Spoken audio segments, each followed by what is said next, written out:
Global बाजारों की सेहत इन दिनों नासाज है। अमेरिका और ब्रिटेन के बाजार तकनीकी तौर पर मंदी में चले गए हैं। दुनिया के दूसरे बाजारों की भी हालत खस्ता है और इसने भारत की रफ्तार पर भी थोड़ा बहुत असर डाला है। एफआईआई ने भारत में भारी बिकवाली की है।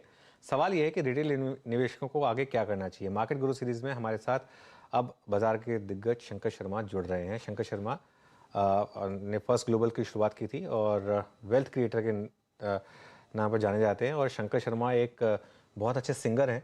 मोहम्मद रफ़ी उनके फेवरेट सिंगर हैं। और शंकर शर्मा टेस्ट क्रिकेट के मेरे ख्याल से इंडिया में शायद मार्केट में सबसे बड़े फ़ैन हैं।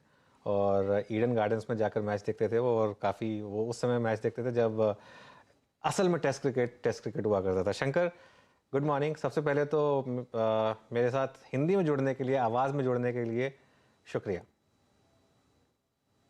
और आपकी नई पारी की मैं बहुत बहुत शुभकामनाएं देता हूं अनुज। जब आपका मैसेज आया तो मुझे बहुत ही खुशी हुई आपकी इस बढ़ोतरी पे। और मैं आशा करता हूं कि जिस तरह से आपने अपने इंग्लिश चैनल को रेवोल्यूशनाइज किया, आप हिंदी चैनल को भी एक नए सर पे लेके जाएंगे। इसमें मुझे कोई शक नहीं है कि आपकी हिंदी आपकी इंग्लिश से थोड़ी बहुत ज्यादा अच्छी होगी, क्योंकि आप एक हिंदी भाषी हैं और इंग्लिश हम लोग का नेचुरल लैंग्वेज ही नहीं है, as all of us from let's say middle to the other half of India.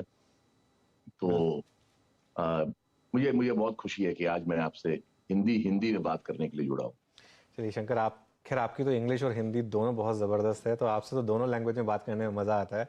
और आज की बात हम हिंदी में ही करेंगे। तो शंकर, अब बात हो रही थी, मैं एक सुबह एक डेटा प्रेजेंट कर रहा था कि दुनिया भर के बाज़ारों में थोड़ी सी मंदी देख रहे हैं हम इस समय।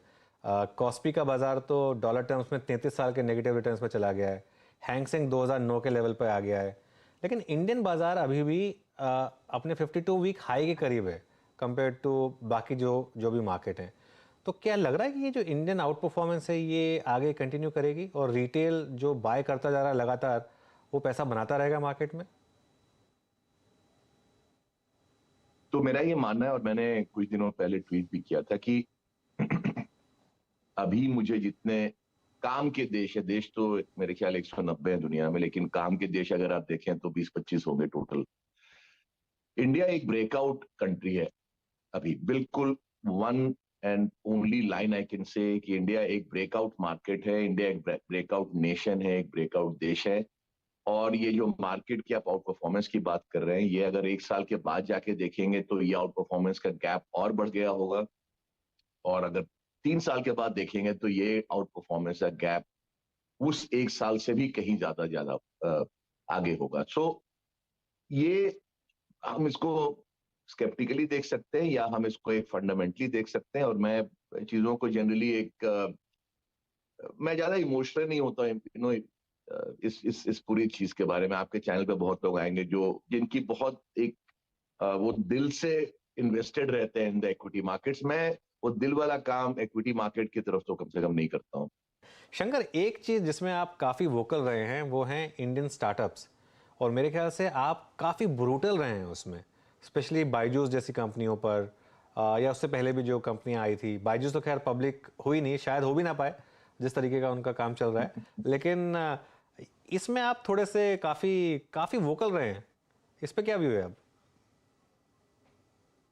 तो मेरा ये व्यू है अनुज के, एक स्टार्टअप इकोसिस्टम देश के लिए जरूरी है। तो मैं आप मेरे इंडिविजुअल कंपनी के व्यू से एक broad macro view of the sector को आप मिक्स ना करें। मेरी गुजारिश है आपसे कि स्टार्टअप इकोसिस्टम एक क्रिटिकल कंपोनेंट है किसी देश की ग्रोथ के लिए। जिन कंट्रीज में स्टार्टअप इकोसिस्टम वीक है वो देश ग्रो नहीं कर सकते हैं, क्योंकि पुरानी कंपनियों में वो लेवल ऑफ इनोवेशन, वो लेवल ऑफ जुनून, जोश वो नहीं आ सकता, बिकॉज ऑफ ओल्डर मैनेजमेंट्स होते हैं। तो स्टार्टअप इकोसिस्टम होना बहुत जरूरी है।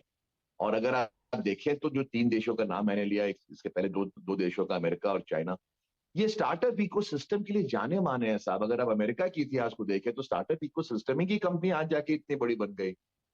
चाइना में एग्जैक्टली सेम चीज हुआ। तो इंडिया में भी उस चीज की जरूरत थी। और स्टार्टअप्स ने एक बहुत बड़ी भूमिका निभाई है in terms of job growth, employment, bringing newer technologies, newer processes to the world of business. तो बहुत अच्छा काम किया इन्होंने। लेकिन कोई भी अच्छी चीज में एक्सेसेस हो जाती हैं। और वो एक्सेसेस हमने देखा जो IPO market last year third fourth quarter में जो रीजनेबली स्ट्रांग था, उनको बहुत ब्रूटली एक्सप्लॉइट किया गया।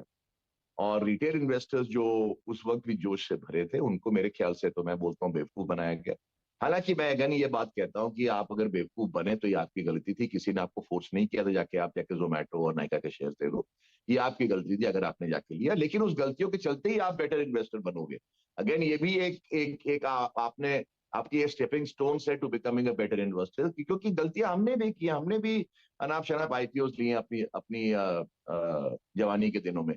तो ओवरऑल मेरा ये मानना है कि स्टार्टअप्स में आज की डेट में जो मैं देखता हूँ, उनमें बिजनेस मॉडल्स में कोई ठोसता नहीं है, कोई वो स्टूडेंट नहीं है। वो सिर्फ पैसों के ऊपर ब्लाइंड कैपिटल इंजेक्ट कर करके अगर आप एक बैलून को आप बार बार फुलाते हो, लेकिन बैलून में होल्स हैं साहब, और वो होल है उनकी जो ये कैश फ्लोज और जो प्रॉफिट्स की जो फिगर है रादर रिवर्स है कि नेगेटिव कैश है और ऑब्वियसली लॉसेस हैं।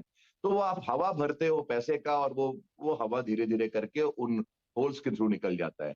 तो ये कहानी कुछ दिन चल गई, मेरे ख्याल से ये कहानी लंबा नहीं चल सकती, कम से कम उन वैल्यूएशंस पे नहीं चल सकती। आपने कंपनी का नाम लिया अभी बैजूस। अब मैं इस कंपनी को जानता नहीं हूं, मैं जानता हूं इतना कि उनकी ब्रॉडली जो बिजनेस मॉडल मुझे नजर आती है, नॉट जस्ट बैजूस, एजुकेशन की सारी कंपनी जो मैंने देखी है पिछले 10 साल में, एड्यूकॉम्प और एवरॉन सिस्टम से, जो कि आप बहुत परिचित हैं उन कंपनियों से। और हमने एक रिसर्च रिपोर्ट लिखा था मेरे ख्याल से 2010 में on Educomp, and we were the first to expose जो उनकी अकाउंटिंग की फ्रॉड थी, अकाउंटिंग में जो मतलब क्या क्या नहीं था। मैंने खुद जाके स्कूल से बात की थी, उन्होंने स्कूल्स के नाम दिए थे कि यहाँ हमारे लगे हुए हैं जी, जाके देखो आप।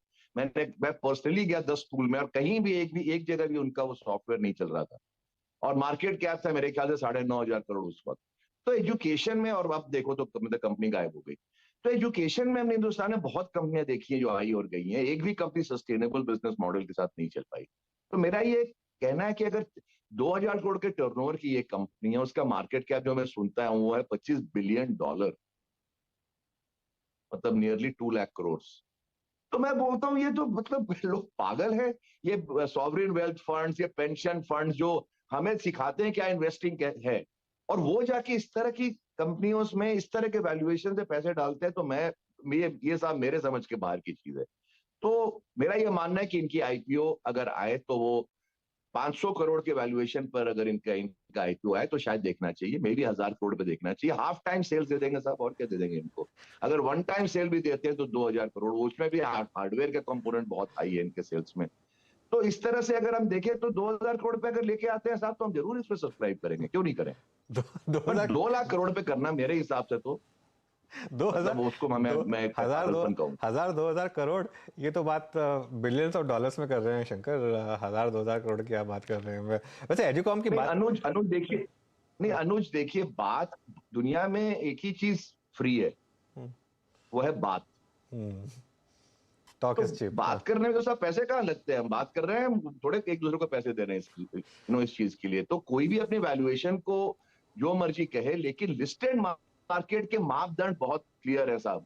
उसमें return ratios, cash flow, EPS, ये सारी चीजें, गवर्नेंस, इन सब चीजों को आज से नहीं 150 साल से मान्यता दी जाती है। तो अगर कोई स्टार्टअप आना चाहता है तो उसे आना पड़ेगा लिस्टेड मार्केट के मापदंड पे। अनलिस्टेड के मापदंड शायद कुछ और होंगे, वो हमें नहीं मालूम, ना हमें कोई दिलचस्पी है उसमें। लेकिन लिस्टेड मार्केट के तो यही 5 मापदंड है साहब।